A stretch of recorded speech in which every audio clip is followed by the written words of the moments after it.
Bonjour classe de 5e 2. Aujourd'hui, nous allons vous présenter un exposé vidéo sur la pollution plastique dans les océans.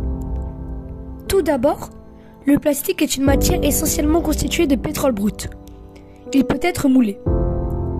Le plastique provient souvent de Chine, des États-Unis et un peu d'Europe. C'est pour ça que souvent sur les objets en plastique il y a marqué Made in China, vient de Chine. Le plastique est très durable. 300 millions de tonnes de plastique sont fabriquées chaque année pour que la moitié ne soit utilisée qu'une fois et jetée. À cause du vent, le plastique se retrouve dans des fleuves qui se jettent dans la mer. Une fois dans la mer, les déchets s'accumulent et se font porter par le courant pour former des zones à ordures comme le 7e continent dans l'océan Pacifique.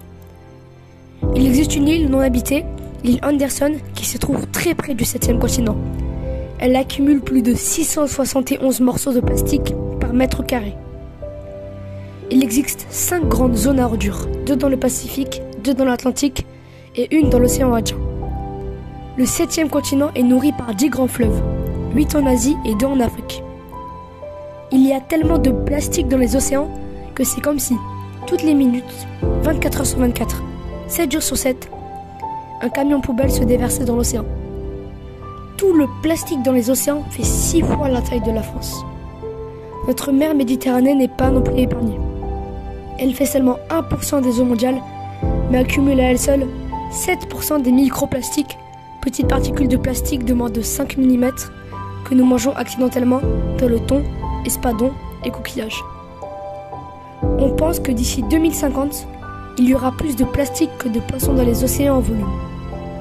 70% des déchets plastiques proviennent des assiettes, couverts, gobelets, pailles, coton-tiges et matériel de pêche. Les pailles ont été interdites dans de nombreux pays comme la France. La Californie pense même à punir de 6 mois de prison les serveurs pour une paille à leurs clients. Le coût des dommages du plastique sur les océans, chaque année, coûterait 8 milliards de dollars. Les oiseaux migrateurs confondent du plastique et de la nourriture et le donnent à manger pour leurs enfants, qui meurent par la suite l'estomac transpercé. Il existe plusieurs projets pour nettoyer les océans. Des associations, mais aussi des aspirateurs marins, des bateaux spécialisés et des bacs à marée sur les plages. Et de notre côté, on peut tout simplement jeter nos emballages dans les poubelles et privilégier les emballages en carton aux emballages en plastique. Fin.